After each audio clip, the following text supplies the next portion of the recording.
Hi, it's Ian for the INFINIX Note 12 2023 edition, and I'll show you how to check battery temperature with Ampere app on this device.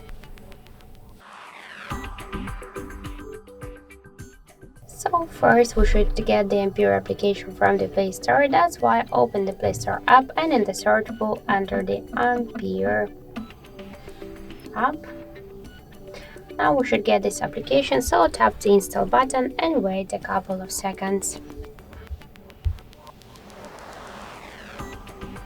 After that, tap to open the app, click yes, I agree, pick close, then tap to OK on the left hand corner, and you'll see here information about battery temperature. In my case, that's 34 degrees. Also, we got here more information like the battery health, voltage, capacity, and more other info. So that's it. Thank you for watching, and if you find this video helpful, don't forget to leave a like, comment, and to subscribe our channel.